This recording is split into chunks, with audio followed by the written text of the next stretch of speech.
오늘 그 강의에 앞서서 제가 강의 자료를 아마 지금 자료를 다 보고 계실 텐데요. 요 자료들은 그 실질적으로 기업들이 이제 R&D를 함에 있어서 그러니까 활용할 수 있는 사업 위주로 제가 구성해서 정리를 한 자료입니다. 그러니까 뭐 여타 그 R&D 정책이나 이런 부분들에 대한 이제 이야기보다는 실질적으로 기업들이 그 연구개발 활동을 하면서 정부로부터 어떤 지원을 받을 수 있는지, 그리고 그 처음부터 해가지고 중간, 그 다음에 이게 고도화되면서 어떤 제도들을 그때그때 맞춰서 활용할 수 있는지, 그러한 부분들을 좀 그 로드맵 형태로 여러분들께 이제 연상 지어질 수 있도록 그렇게 좀 말씀을 드릴 거고요. 그리고 주요하게 또 바로 이제 활용할 만한 그런 이제 대표적인 사업들에 대해서는 제가 좀 구체적으로 말씀을 드릴 수 있도록 하겠습니다. 오늘 강의의 중심은 이제 기업을 지원하는 기술 기업에 대한 이제 지원 제도에 대해서 중심으로 해서 말씀을 드리겠습니다. 자료를 봐주시면 제목은 이제 정부 지원 연구개발 사업입니다. 2020이라는 이제 숫자가 들어가긴 했지만 이 정부 지원 사업, 특히 이제 기업 지원을 위한 정부 지원 사업은 큰 틀에서는 크게 많이 바뀌지를 않습니다. 그래서 그 꾸준한 그 사업들은 계속해서 이제 매년 이제 운영이 되고 있고요. 그 내부적으로는 사업비가 조금 이제 증가되거나 아니면은 감소하거나, 작년 같은 경우는 이제 소부장에 관련된 이제 문제가 생겼는데요. 올해 같은 경우는 그 부분에 대한 예산이 굉장히 대폭적으로 많이 늘었다는 부분, 그리고 조세 혜택도 그 부분을 특화시켜 가지고 좀 혜택 받을 수 있도록 그렇게 좀 적용했다는 부분이 이제 올해 년도에 약간 좀 달라진 부분입니다. 기업의 연구개발에 있어서 가장 중심이 되는 것은 기업부설 연구소와 연구개발 전담부서 그 확보에 대한 부분입니다. 제가 창업 초기 기업, 그 다음에 그 중간 기업, 그 다음에 어느 정도 고도화된 기업, 이렇게 나눌 수 있다면 기술 사업화를 처음에 이제 계획을 하시겠다고 하시면 이 기업부설 연구소나 아니면 연구개발 전담부서 설치에 대한 부분을 굉장히 중요하게 고민을 하셔야 됩니다. 기업부설 연구소 인정 제도는 이 그 선설립 후 신고 제도입니다. 그러니까 정부에서 연구개발 환경을 충분히 기업이 갖고 있다고 하는 여러 이제 조건들이 있습니다. 그 조건을 충족하시면 요 부분에 대해서 충족이 되기 때문에 연구소 인정을 해주십시오라고 요청을 하게 되면, 신청을 하게 되면 바로 인정이 되는 그런 형태입니다. 옛날과 달리 요즘에는 이제 연구소 인정이나 아니면은 이제 사후 관리까지 해서 모든 부분이 이제 온라인으로 진행이 되고 있습니다. 그리고 연구소 인정에 대한 부분, 1차적인 부분은 인정까지는 서류로 이게 다 마무리가 되거든요. 그러니까는 그 요건을 갖췄더라도 그 요건에 맞춰서 그런 이제 관련 자료들 준비가 이제 사전에 잘 준비가 되어 있어야 되고요. 그리고 작년에 저희 이제 상기업 같은 경우는 좀 이제 연구소 관련해가지고 제도에 관련해서 감사를 굉장히 이제 세게 한번 받았습니다. 그러니까는 이제 사후 관리에 대한 부분인데요. 부실 연구소가 굉장히 많거든요. 그런 부분에 있어서 이제 올해부터는 요 부실 연구소에 대한 관리 감독이 굉장히 강해졌다는 부분. 혹여 지금 기업 연구소를 운영하고 계시는 분이 계시다고 하면 연구소 인정 요건이나 아니면은 우리가 인정 요건을 갖추지만 이거를 변경이 됐을 때, 그러니까 처음에 이제 요건이라는 건 뭐냐면 신고 시점입니다. 그 다음에 매번 이제 연구원이 바뀌거나 연구 공간이나 아니면 주소지가 바뀌게 되면 이거를 계속 변경 신고를 해줘야 되거든요. 그럼 마지막 신고 그런 사실과 현재 실태 조사를 나갔을 때 사실이 다르게 되면 최악의 경우에는 연구소가 직권 취소되는 경우가 발생할 수 있으니까요. 그런 맥락에서 잘 관리를 하신다면 좋겠습니다. 일단 기업부설 연구소의 개념에 대해서 좀 말씀드리겠습니다. 요거는 지금 실질적으로 그 연구소를 어떻게 설치할 수 있는지, 연구소 인정 요건은 어떻게 되는지, 그 다음에 기본적으로 연구소를 설치 운영했을 때 받을 수 있는 혜택이 어떤 것들인지, 그 다음에 사후 관리는 어떤 식으로 진행이 되는지, 그런 부분들에 대한 이제 그 챕터 1이 있고요. 그러니까 두 번째 부분은 이 연구소 연구 전담 부서를 보유했을 때 기준입니다. 그 보유 기준을 통해 가지고 R&D 지원 제도를 받을 수 있는 부분에 대한 얘기를 말씀드리도록 하겠습니다. 우리나라의 그 정부 지원의 대부분은 연구개발 지원에 많이 집중이 되어 있습니다.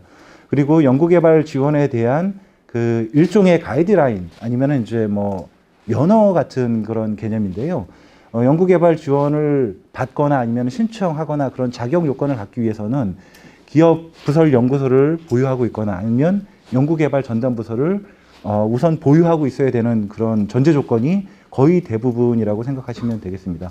그래서 기업 연구소나 연구개발 전담 부서의 설치는 일단 정부의 R&D 지원을 받기 위한 기본 갖추어야 될 요건이라고 그렇게 생각하시면 되겠습니다. 자, 그러면 연구소에 대해서 제가 중요한 부분만 좀 말씀을 드리도록 하겠습니다. 가장 중요한 부분은 연구소는 어쨌든 어떤 연구 목표가 있어야 되겠죠. 그리고 그 연구 목표에 대해서 이 부분을 수행할 수 있는 연구 인력이 있어야 합니다. 그리고 이 연구 인력이 그 연구 목표를 달성하기 위한 연구 시설이 존재를 해야 되거든요. 요 세 가지가 정부에서 요구하는 이제 요건이 되겠습니다. 그래서 연구에 대한 목표, 그 다음에 연구원의 확보 여부, 그 다음에 연구 시설의 이제 보유 여부, 요 세 가지 요건을 갖추게 되면 연구소 인정이 바로 됩니다. 요즘 같은 경우에는 요건을 다 갖추고 이제 신청을 했을 때 하루만 해도 연구소 인정이 되는 경우가 많습니다. 그러니까 그만큼 이제 기업이 어느 정도 준비하고 스터디한 다음에 바로 온라인 신청을 하게 되면 그날 바로 특별히 문제가 없으면 인정서를 받을 수 있습니다. 가장 중요한 부분이 인력 부분입니다. 연구 인력이 가장 중요하고요. 우선순위를 둔다고 하면 그 다음에 연구 시설 부분입니다. 연구 목표는 누구든 이제 연구 개발을 하고자 하면 그 목표는 자연스럽게 이제 운영이 되기 때문에요. 그 세 번째는 이제 별도로 이제 언급을 하지는 않고요. 가장 중요하면서도 그리고 갖추기가 어려운 부분이 그 순서대로입니다. 연구 인력 확보가 가장 어렵고요. 연구 시설 부분은 예전부터 지금까지 계속 완화가 되어 오고 있습니다. 그러니까는 연구 시설에 대한 그런 부담 부분들이 특히 이제 창업 초기 기업들 아니면 소기업 같은 경우에는 굉장히 완화가 돼서 이제 적용이 되는 부분입니다. 가장 중요한 게 연구 인력 확보 부분인데 왜 어렵냐 하면 연구 인력은 자격 조건을 따지게 됩니다. 연구 인력 같은 경우는 뭐 해당 이제 연구 분야, 이제 연구 목표에 대한 이제 해당 분야가 있겠죠. 전기전자 반도체 개발하는 이제 연구소를 만든다고 하면 전기전자나 아니면 이제 소재에 관련된 이공계 학위를 갖고 있는 그런 이제 인력을 채용해서 연구 전담 요원으로 이제 심사 신청을 했을 때 자격 기준 검증에서 인정을 받을 수 있는 그런 부분입니다. 연구 인력의 기준은 이제 학사를 기준으로 하고 있고요. 학사 이상 뭐 석박사 같은 경우 뭐 이제 특별히 문제 없이 이제 연구 전담 요원으로 인정이 되는데 학사 이하인 경우 이제 보통 학사 이하인 경우도 전문 학사 아니면은 마이스터고나 실업고를 졸업한 그런 인력들도 연구 전담 요원으로 편입이 가능합니다. 근데 학사라는 기준이 보통 저희가 4년 동안 해당 전공 분야에 대해서 공부를 하잖아요. 그 4년 전공 부분에 대한 이제 부분은 그 학사 인력의 해당 경력을 인정해 주는 개념으로 이해를 하시면 되겠습니다. 그러면은 전문 학사하고 학사는 약 2년의 텀이 있죠. 그러니까 같은 이제 전공 분야를 했더라도 그 2년 분야의 텀이 있기 때문에 2년 부분의 경력을 증빙할 수 있으면 전문 학사도 이제 연구 전담 요원으로 확보가 가능하고요. 마이스터고나 실업고 출신 같은 경우도 4년 이상의 연구 경력이 증빙이 되면, 그러니까 4년의 갭을 채워주는 겁니다. 연구 전담 요원으로 이제 그 편입이 가능합니다. 근데 연구 전담 요원 편입 기준이 학위로만 이제 진행이 되느냐? 그렇지는 않습니다. 예전에는 학위로만 저희가 진행을 했는데 이 제도가 계속해서 이제 변화되고 그 다음에 이제 현재 실태에 맞춰 오면서 자격증을 보유하고 있으면 연구 전담 요원이 또 편입이 가능합니다. 그러니까는 기사 자격증 같은 경우, 기사 1급 자격 같은 경우는 학사 학위하고 동일하게 이제 적용을 해줍니다. 그래서 만약에 이제 기계 쪽의 연구소에 이제 연구원으로 이제 편입이 됐을 때 이분이 뭐 국조리든 중조리든 상관없습니다. 기계에 관련된 기사 자격증을 확보하고 있으면 이분은 연구 전담 요원으로 편입이 가능하고요. 그 다음에 기사 다음 밑에가 이제 산업기사가 있지 않습니까? 산업기사는 전문학사에 준하는 그런 자격 기준을 부여를 하고 있고, 그 밑에 또 이제 기능사가 있는데요. 기능사는 해당 경력을 채울 수 있을 만큼 약 3년 정도의 경력을 채울 수 확인이 가능하면 또 전문 연구 요원으로, 전담 연구 요원으로 편입이 가능합니다. 제가 지금 뭐 짧은 시간에 지금 연구소 연구 인력에 대한 이제 기준에 대해서 좀 상세히 말씀을 드렸는데, 이게 가장 중요합니다. 여기서 다 시작을 한다고 생각을 하시면 되겠습니다. 연구시설 같은 경우는 현재 그 소기업 기준으로 해서 그 연구 공간이 30평방 이하이면 이런 이제 파티션을 통해 가지고 연구소 공간 인정을 받을 수 있습니다. 그리고 연구 실험 기자재를 모두 그 장소에 비치를 하는 게 정석이기는 한데 현재는 이제 소기업 같은 경우는 그러지 못한 경우가 거의 이제 대부분이기 때문에요. 일부 기자재만 그 공간 내에 비치가 돼 있어도 연구소 인정이 가능합니다. 그러니까는 물적 요건에 대해서는 크게 요즘에는 부담을 느끼실 필요가 없다는 거. 인적 요건에 대한 부분은 저희가 완화를 시킬 수 없는 이제 한계까지 와 있다고 생각하시면 되겠습니다. 그래서 연구전담요원의 그 자격을 갖춘 인력 확보가 매우 중요하다. 그런 부분 말씀드릴 거고요. 그리고 요 중기업, 중견기업, 그 다음에 대기업 같은 경우는 요 이제 연구 인력 확보에 대한 이제 숫자 부분이 다 이제 픽스가 돼 있는 상태인데요. 소기업이나 이제 벤처기업 같은 경우는 뭔가 유예를 주고 있습니다. 연구소 인정 요건은 연구 전담 요원이 최소 이제 기준이 연구원 3명 확보를 해야 됩니다. 그러니까 소기업이나 중소기업 같은 경우는 이제 연구 전담 요원 3명을 확보를 해야 되는데요. 창업 3년 이내의 기업 같은 경우는 2명만 확보를 해도, 아니면 벤처 기업인데 인증 기간인 기업 같은 경우도 연구원 2명만 확보를 해도 연구소 인정이 가능합니다. 그러니까 소기업이나 창업 초기 기업은 연구소 1명에 대한 부분이 굉장히 이제 크거든요. 보통 이제 직원 1명이 여러 가지 일들을 굉장히 많이 수행을 하시게 될 텐데, 연구원 1명이 연구개발 업무만 하도록 돼 있기 때문에 그 업무에만 이제 매진을 하게 된다면 기업 입장에서는 굉장히 좀 불편하거나 아니면은 이제 기업 활동하는 데 있어서 좀 애로사항이 있기 때문에요. 요런 이제 예외 조항에 대한 부분들을 좀 체크를 해 놓으시면 도움이 좀 되실 것 같습니다. 만약에 종업원이 1명 있고 2명이 있고 본인이 이제 대표이사신데 창업한 지 3년이 안 됐습니다. 창업이 안 된 경우에는 이제 보통 연구소 같은 경우는 암만 이제 이런 적용을 해줘도 2명 이상 확보를 해야 되지 않습니까? 그러면은 직원 2명 연구원으로 배치를 하게 되면 다른 부서가 없어요.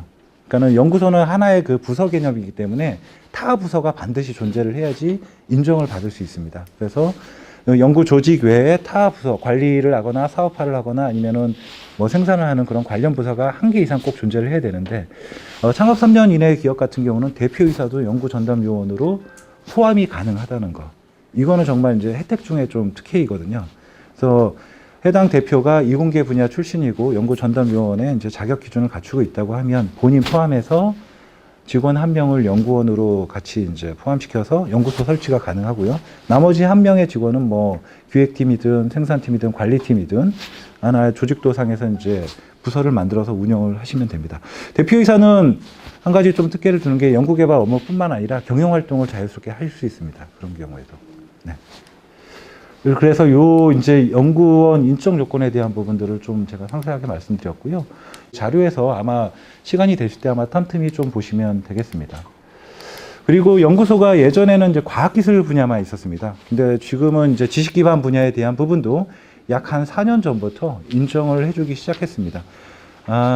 쉽게 얘기하면 우리나라에서 지금 수행하고 있는 모든 R&D, 컨설팅에 대한 부분, 아니면 교육에 대한 부분까지도, 그 다음에 저희 마이스 산업에 대한 부분까지도 뭔가 연구 활동을 하고 있다라는 부분들이 이제 충족이 되면 기업부설 연구소 또는 연구개발 전담부서를 설치 운영을 하실 수 있으며 요거에 관련된 그 정부 지원 사업에 모두 참여가 가능하십니다.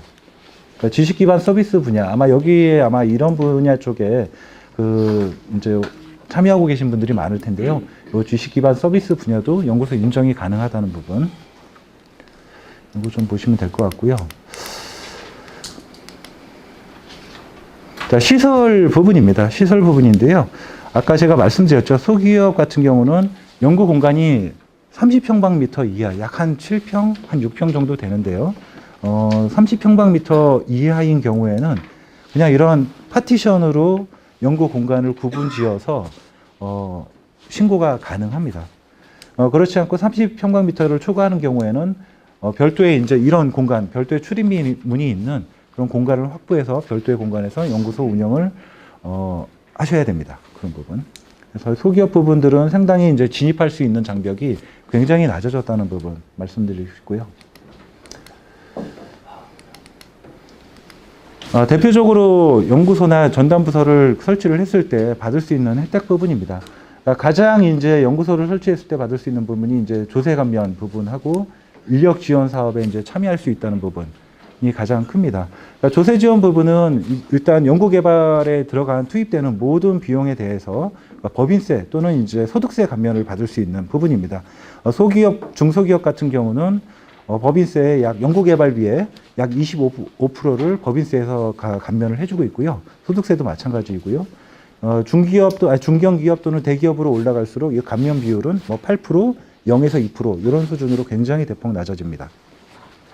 그래서 이 부분은 일단 연구개발에 대한 이제 그 지출에 대한 부분만 잘 관리를 하시면 충분히 세액 감면을 받을 수 있다는 부분입니다. 보통 연구원 5명 정도 운영하는 기업 같은 경우는 연구원 1명에 대한 인건비 정도 이상이 법인세 감면을 받는 그런 이제 수준이라고 생각을 해주시면 되겠습니다. 요 인력 지원 부분하고 그 다음에 요 기타 부분에 대한 거는 제가 뒤에 말씀을 모든 설립 부분은 이제 온라인으로 진행을 하고 있고요. 온라인 상에 본인이 이제 연구소 설치하기 전에 한번 테스트할 수 있도록 또 지금 돼 있습니다. 그래서 rnd.or.kr이거든요. 주소가. 거기에 바로 들어가 보시면은 연구소 신청, 그 다음에 설립, 그 다음에 사후 관리에 대한 좀 더 세부적인 내용을 확인하실 수가 있습니다.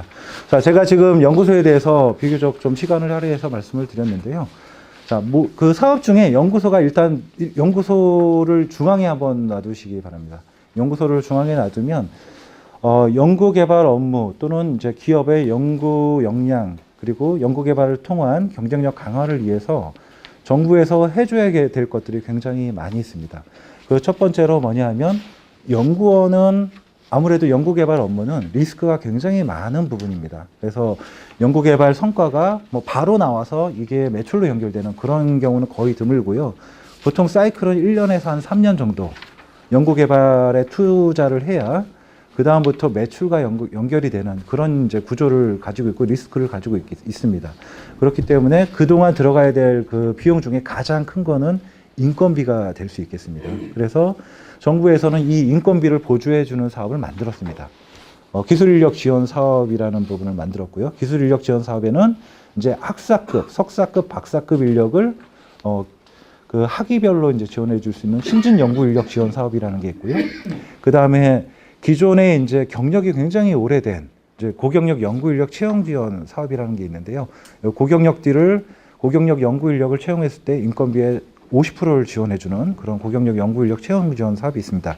이 두 가지 사업은 기업에 선정이 되고 협약이 끝나면 바로 그 비용을 바로 넣어줍니다. 기업이 5천만 원을 바로 이제 기업 통장에다가 바로 넣어주고 있고요. 매월 이제 급여에 대한 부분들은 잘 철저히 관리하시면 되는데 이 두 가지 기업에 직접 돈을 주는 사업은 이제 직접 지원 사업이라고 생각을 해주시면 되겠습니다. 성격이.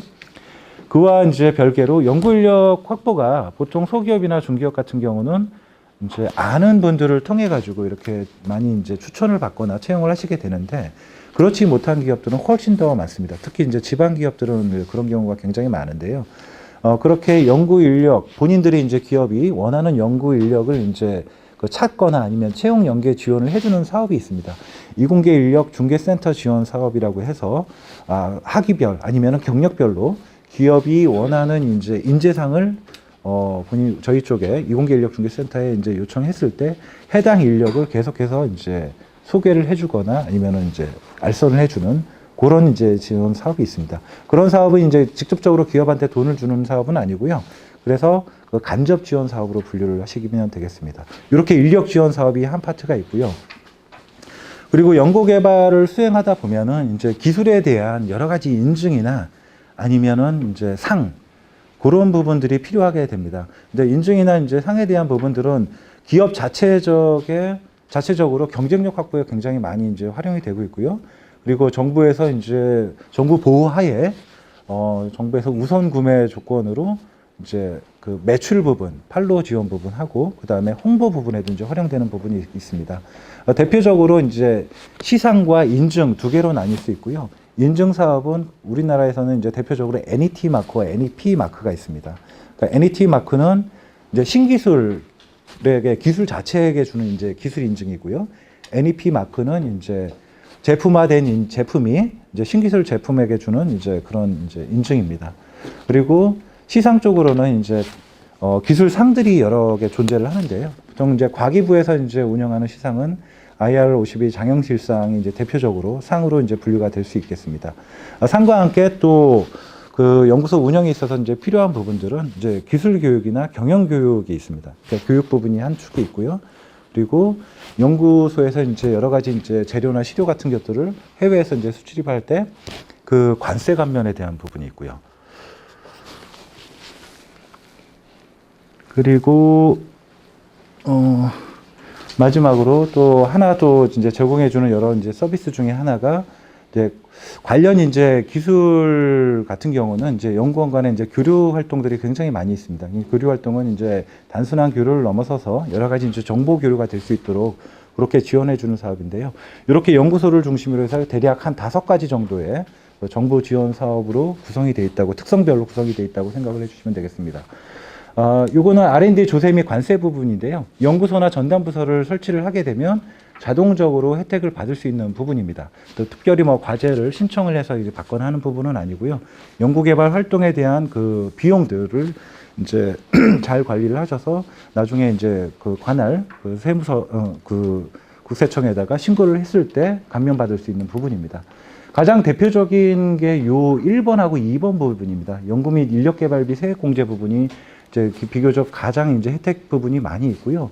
그리고 특별히 기업 연구소 부동산 지방세 감면 부분이 있습니다. 지방에 이제 연구소용 이제 부지를 이제 매입을 하거나 아니면 임대를 하거나 했을 때 취득세 또는 이제 여기에 대한 이제 여러 가지 지방세를 감면해주는 그런 부분이고요. 여기에는 지금 나와 있지는 않은데요. 지금 그린벨트로 묶여 있는 이제 연구 부지나 아니면은 이제 뭐 군사 지역으로 이제 묶여 있는 경우 같은 경우는 여러 가지 이제 그 건축물들을 지을 수 없는데 연구용으로 이제 연구소 건축물을 지을 경우에는 별외로 인정을 해주는 부분이 있습니다. 이 부분이 예전에는 이제 많이 이제 진행이 됐었는데요. 최근에는 이제 이 부분에 대한 이제 관리 감독이 좀 엄격해져서 많이 좀 없어진 상태이고요. 요거는 이제 연구소하고 전담부서하고 조세 지원 간의 이제 연관성에 대한 부분을 이제 표로 나타낸 겁니다. 연구소하고 이제 전담부서에 대한 부분이고요. 뭐 법적 근거나 이제 여러 가지겠는데, 요거는 이제 뭐 신고부터 해서 사후 관리까지 부분입니다. 굳이 이제 변경하고 사후 관리를 나타내는 부분은 뭐냐면, 요 연구개발 활동에 대해서 이제 세액 감면을 받기 위해서 이제 국세청에 신고를 하게 될 때, 그 연구활동 보고서라는 걸 제출을 해야 됩니다. 연구활동 보고서를 제출을 해야 되는데, 저희 그 기업부설 연구소 사후 관리가 잘 안 된 경우 이제 뭐 연구원의 숫자가 이제 달라져 있는 상태, 아니면 연구소의 주소지나 대표자가 달라져 있는 상태 같은 경우에는 세액 감면을 받을 수 없는 불이익이 발생할 수 있습니다. 그래서 여기서 말씀드리고 싶은 부분은 뭐냐면, 연구소나 전담부서를 설치했을 때 항상 그 정보를 최신화시켜서 유지를 해야 된다는 부분, 그리고 이제 R&D 조세 지원을 받을 때는 그 부분을 감안해가지고 꼼꼼히 좀 체크를 하셔서 요 활동 서류 부분이나 이제 연구 요원에 대한 이제 숫자, 공간에 대한 부분들, 그것들을 일치시켜서 신고하실 수 있도록 그렇게 좀 해야 된다는 필요성에 대한 부분들을 말씀드리는 부분입니다. 요게 2020년 올해부터 이제 시행되는 부분입니다. 그러니까는 작년 기존에는 그 세액 감면, 연구개발 세액 감면 부분이 굉장히 큽니다. 뭐 대기업, 중견기업, 중기업, 소기업 다 포함해서 그 세액 감면되는 이제 비용이 약 한 2조 원에 좀 달합니다. 굉장히 크기 때문에 이 국세청 입장에서는 이 세액 감면에 대한 부분들에 대해서 좀 비교적 좀 불만도 있고, 그래서 항상 저희 이 세액 감면의 부분은 일몰제로 적용되는 게 많았는데 대부분 이제 저희 상기업이나 과기부나 여러 이제 부처에서 이제 뭐 영구화시킨 경우도 굉장히 많이 있는데요. 올해부터는 요 국세청에서 요 관리 감독에 대한 부분이 커졌습니다. 그래서 연구 과제를 이제 수행을 할 때, 연구소를 중심으로 해서 수행을 할 때 증빙 자료들을 잘 만들어서 요 자료들을 함께 제출해야 된다는 부분입니다. 그래서 요거 부분들은 이런 사실이 있다는 정도만 좀 인지를 해주시면 좋을 것 같고요. 이 국세청에서 그 확인하고자 싶어 하는 부분은 연구소를 설치를 했지만, 이 연구소를 통해서 뭐 그냥 이제 세액 감면을 받거나 아니면 여러 가지 정부 사업에 이제 지원할 목적으로만 하는 연구소들이 굉장히 많습니다. 생각보다. 생각보다 많고, 실제로 가보면 연구원들은 다른 일을 하고 있거나 아니면 연구 시설이 뭐 엉뚱한 것들이 이제 들어와 있거나 그런 경우가 많기 때문에 그거를 연구 개발을 우리가 정확하게 수행하고 있다는 부분들을 입증하기 위한 그런 자료에 대한 이제 서식 부분이고요. 아마 요 타이틀을 보시면은 그 해당 부분들에 대해서 이제 작성을 하려면 정확하게 연구 개발 업무를 수행하고 있어야만 가능합니다. 세액감면 요 가장 중요한 부분 하나만 좀 소개를 시켜드리도록 하겠습니다. 연구 및 인력 개발비에 대한 이제 세액공제 부분인데요. 원래 요 일반이라는 게 없었습니다. 근데 작년 소부장 사태와 관련해가지고 지금 신선장 동료나 원천 기술 요 부분이 하나 더 생겼던 부분이고요.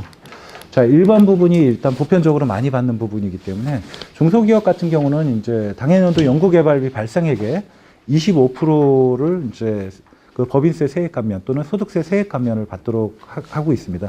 예를 들면 연구개발비로 1억을 이제 인건비 다 포함된 겁니다. 연구원들 1억을 이제 투입을 할 경우에는 이제 세액 감면 혜택이 약 한 2,500만 원 정도 된다는 그런 의미라고 보시면 되겠습니다. 뭐 기업 규모가 크면 클수록 세액 감면도 좀 커지겠죠. 근데 기업 규모가 클수록 요 세액 감면 이제 비율이 굉장히 낮아집니다. 요 둘 중에 하나를 기업에서 선택을 하시면 됩니다. 가장 많이 받을 수 있는 비용을. 그러니까 전년 대비 만약에 뭐 1억을 투자했는데 올해 년도에 만약에 5억을 투자했다. 그러면 4억이 늘어났잖아요. 증가분의 이제 50%니까 2억에 대한 이제 세액 감면을 받을 수 있는 그런 형태로 이해를 해주시면 되겠습니다. 그래서 이 부분은 기본적으로 연구소나 전담부서를 만약에 설치를 하셨을 때 보통 소기업이나 중소기업은 재무 담당자가 있다고 하더라도 연구개발비 처리에 대한 부분들은 약 좀 특수한 분야이기 때문에 좀 힘든 경우가 있습니다. 그래서 이 부분에 대한 거는 해당 기관, 저희 상기업 같은 경우에서도 요 연구개발 처리에 관련된 회계 처리 교육을 매번 이제 운영을 하고 있거든요. 그런 교육을 통해서 충분히 요 세액 감면을 100% 받을 수 있도록 그렇게 하시는 것도 굉장히 좋습니다. 근데 예전에 이런 세액 감면을 받다 보니까 그러니까 여러 가지 얘는 중복이 가능하거든요. 다른 제도에서 받아도 여기서도 별도로 또 받을 수 있는 그런 부분이 있습니다. 그래서 굉장히 특별한 경우이긴 한데 세금을 한 푼도 내지 않는 그런 기업들도 있었어요. 쭉 확인을 해주시면 될 것 같고요. 요거는 이제 신성장 동력이나 원천 기술 부분입니다. 뭐 이게 아마 이제 소부장 사태 터지기 전에도 이제 있기는 했었는데 터지고 나서 요 부분에 대한 부분들이 좀 이제 많이 확대가 될 예정이고요. 오히려 세액 감면 부분은 앞서 일반보다 좀 더 감면율이 더 높습니다. 여기 30에서 40% 정도까지 되고 있고요. 요거는 이제 부동산 이제 지방세 감면에 대한 부분입니다. 이제 지역의 기업부설 연구소를 설치 운영하실 경우에 해당 뭐 건축물 아니면 토지를 매입했을 경우 이제 취득세에 대한 부분과 이제 재산세에 대한 부분들을 60%와 50% 이렇게 감면을 해주고 있습니다. 연구개발용품 관세 감면 부분인데요. 뭐 예를 들자면 이제 좀 극단적인 예일 수도 있는데 초기에 기업부설 연구소 이제 설치 제도가 이제 생기고 나서 현대자동차 연구소에서 가장 많이 혜택 받은 이제 분야 중에 하나가 이제 관세 감면 부분입니다. 현대차 같은 경우는 이제 해외에서 여러 이제 다른 이제 경쟁사나 자동차 회사들의 차량을 많이 실험용으로 들여옵니다. 그러니까 자동차 가격이 이렇게 싸지는 않기 때문에 한 번 들여올 때도 뭐 굉장히 이제 많은 물량의 자동차를 한 번에 이제 들여오고 뭐 트랙을 돌면서 뭐 충돌 시험도 하고 여러 가지 시험을 하는데요. 그때 들여오는 이제 그 발생하는 관세, 수입용 자동차죠. 관세의 80%를 감면을 해줍니다. 80% 감면을 받기 때문에 요거는 이제 뭐 현대차를 이제 예를 들긴 했지만 소기업 같은 경우도 해외에서 이제 시험용 기자재나 아니면은 시료들 이런 것들을 들여오는 이제 경우가 많을 겁니다. 그런 기업 같은 경우는 이 부분을 좀 많이 활용하시면 되는데요.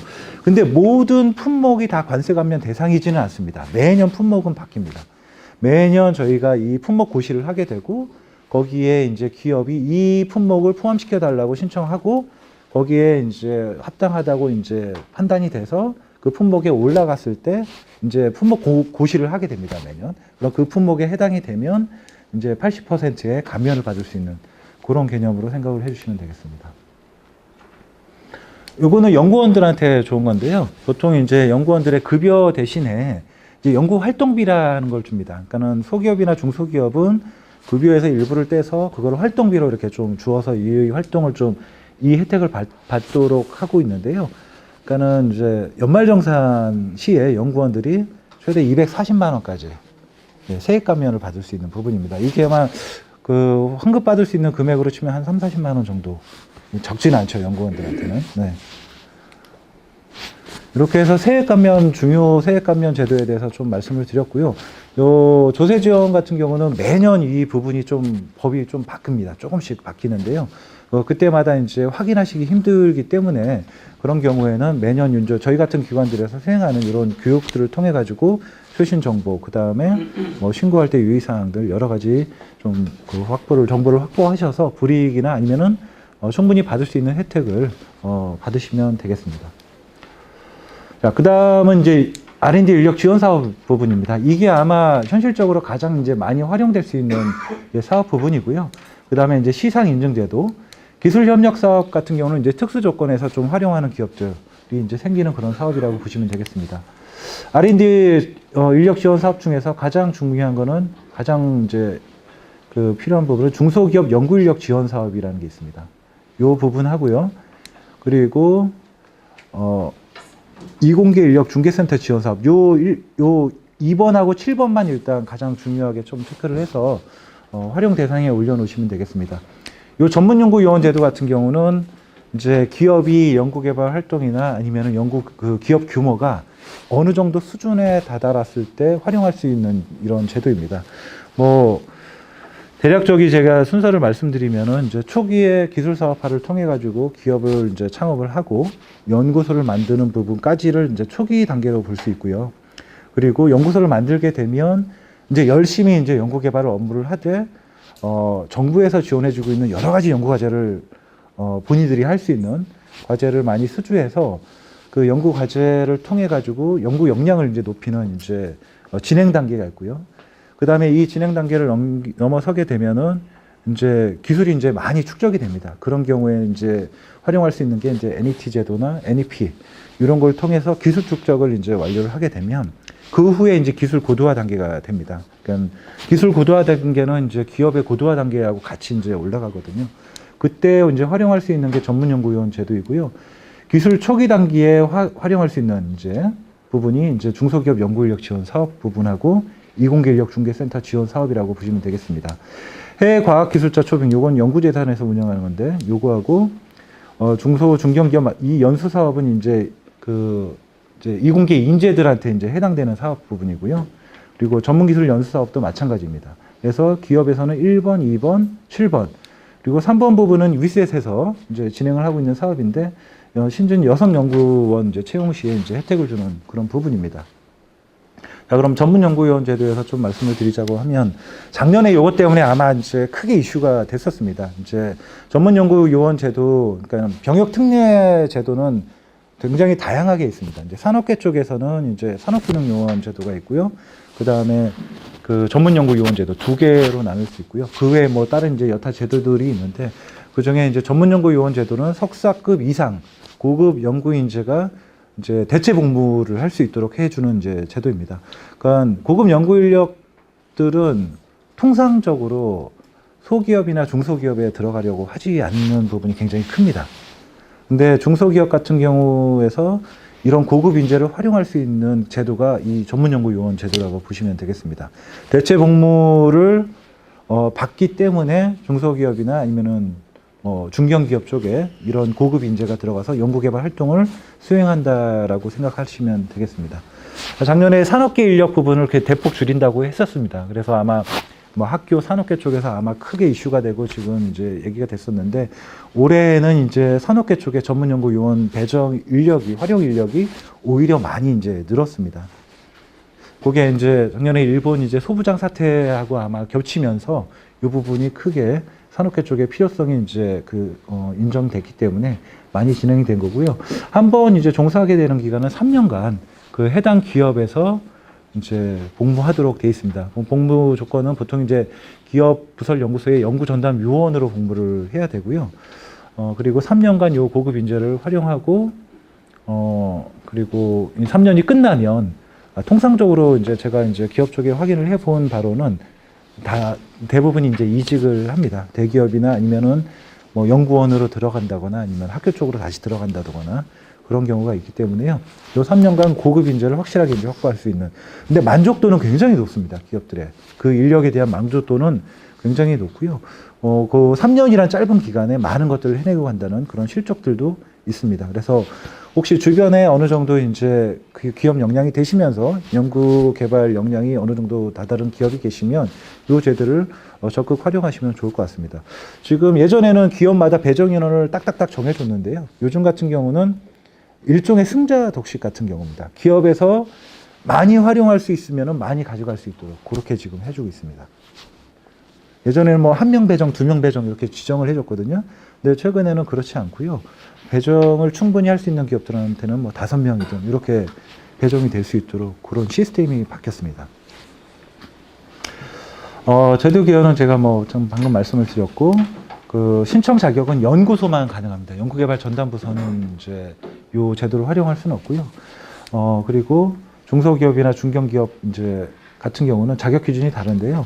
일단 기업의 연구원이 석사 학위 이상자가 중소기업은 2명 이상 일단 확보가 되어 있는 상태여야 되고, 최소 자격 기준입니다. 중견기업은 5명 이상.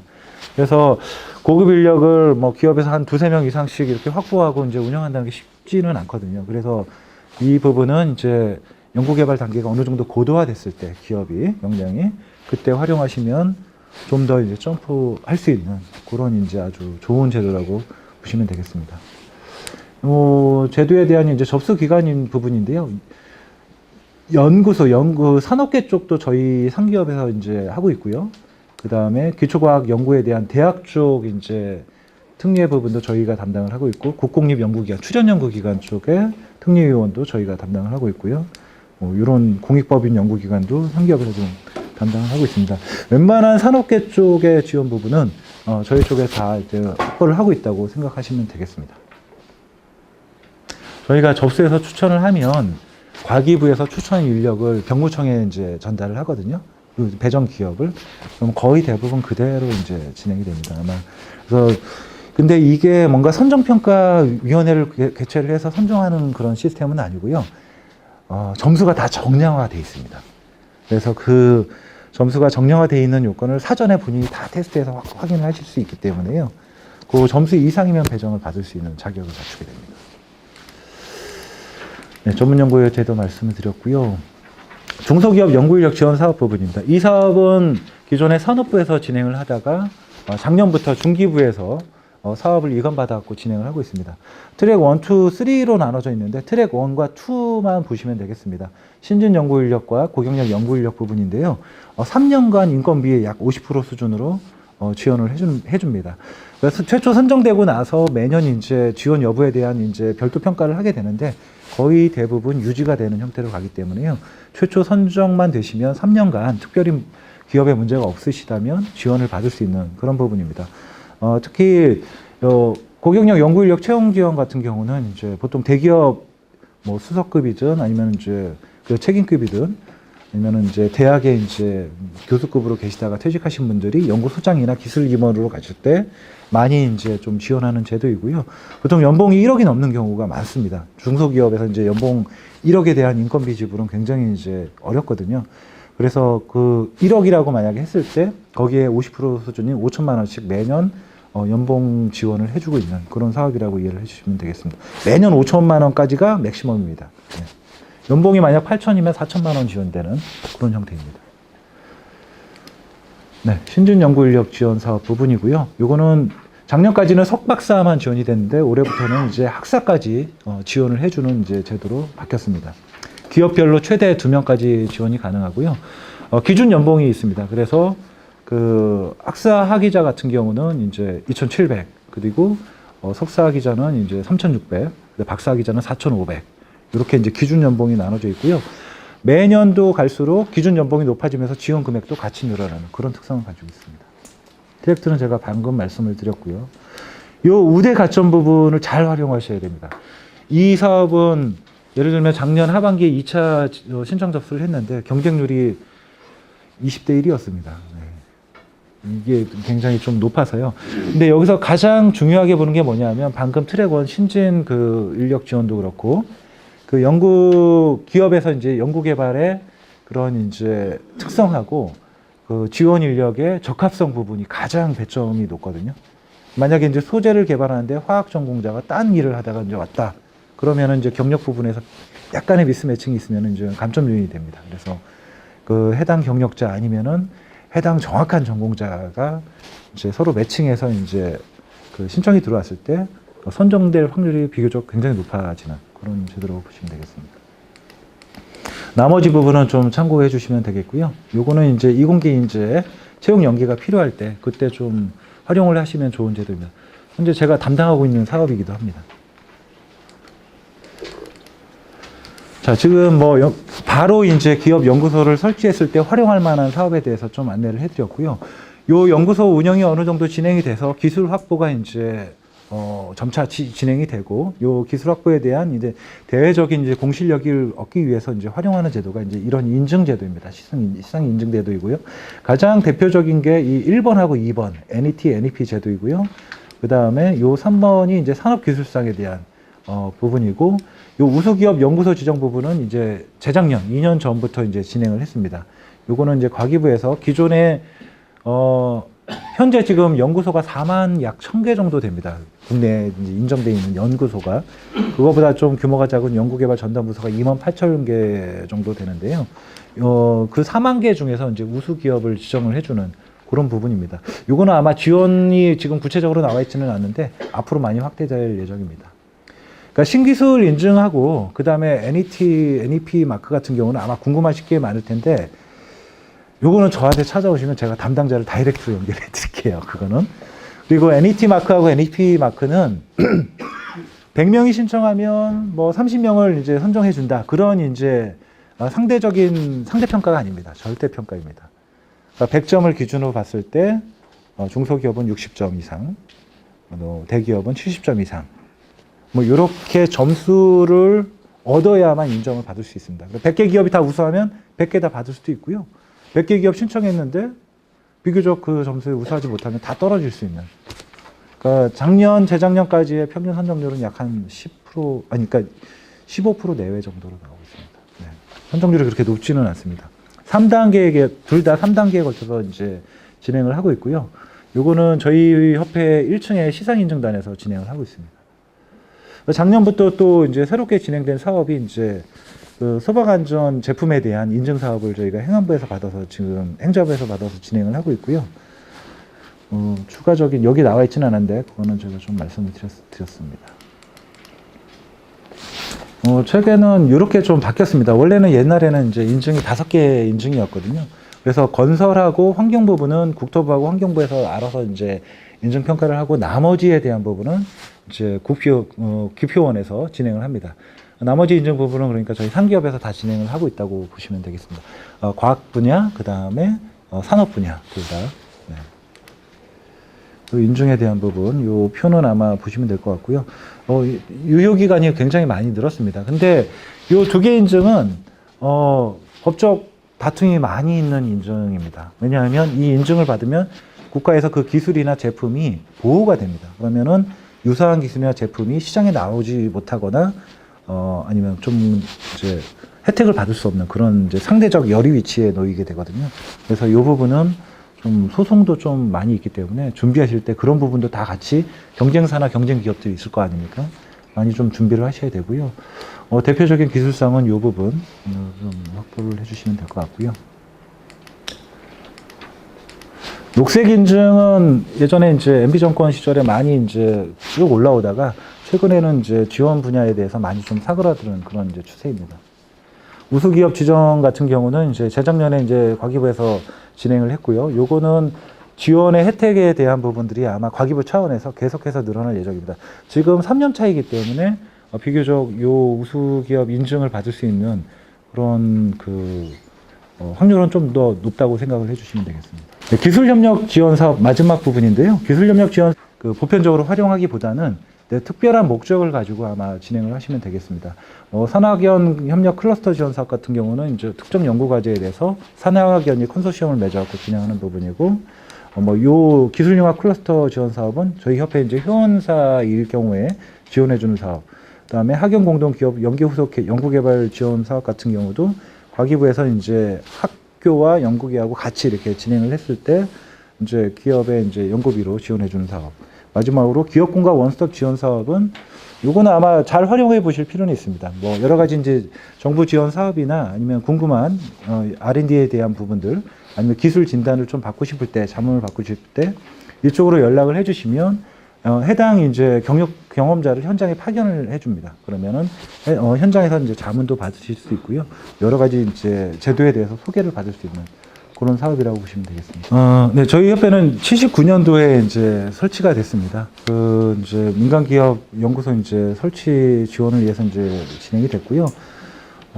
지금 이제 작년에 이제 40주년이 이제 된 이제 기관입니다. 아마 산업계 쪽의 연구개발 지원은 저희 협회에서 모든 부분들을 지금 담당을 하고 있고, 작년 기준으로 약 한 550억 정도의 기업 지원을 했습니다. 그래서 올해 년도는 좀 예상 규모는 더 커질 것 같고요. 많이 활용하시길 바랍니다. 일단은 기본은 기업설 연구소나 연구개발 전담부서의 설치. 설치에 가장 이제 중요한 거는 연구개발 인력, 연구전담 요원이라고 하는데요. 연구요원의 확보. 연구요원의 확보인데 최소 기준을 그 선상에서 지키면서 연구소를 빨리 만들어가지고, 연구소 자격 기준을 통해가지고 연구과제 수행할 수 있는 부분들, 뭐, 여러 이제 뭐, 다른 전문가들 도움을 다 받을 수 있기 때문에요. 일단은 수주받아서 기술 축적을 하시는 부분. 축적 단계에 따라서 활용할 수 있는 기술 인력 지원 사업, 그 다음에 여러 가지 이제 뭐, 세액 공제, 그런 부분 이제 같이 활용하시면서 기술이 고도화되면, NET 마크나 NEP 마크처럼, 본인 스스로의 이제 기업의 기술 인증을 한번 좀 받으실 필요가 있고요. 기술 인증은 되든 안 되든 한번 꼭 받으십시오. 기술 진단을, 거의 무료 수준으로 받을 수 있다고 생각하시면 됩니다. 기술 진단은 한 번 받으면 몇 천만 원이거든요. 무료로 받을 수 있다고 생각하시면 될 것 같고요. 그 단계가 지나면 이제 고도화 단계로 연구 규모를 이제 확대하면서 정부에서 이제 뭐 좀 더 고급 이제 영입이나 그런 부분들 활용하시는 부분. 그렇게 아마 연구소를 좀 로드맵을 길게 한번 잡으시고 설계를 하신 다음에 시작을 하신다고 하면 좀 더 다른 이제 기업들이나 연구소 기업보다는 좀 더 빠르게 기술 기업으로서 좀 더 안착이 쉽지 않을까 그렇게 생각해 봅니다. 질문은 뭐 끝나고 있다가 뭐 또 이야기 시간이 있다고 하시니까요. 그때 좀 받도록 하고요. 지금까지 뭐 그 정부 지원 사업 연구소 중심으로 말씀을 드렸습니다. 감사합니다.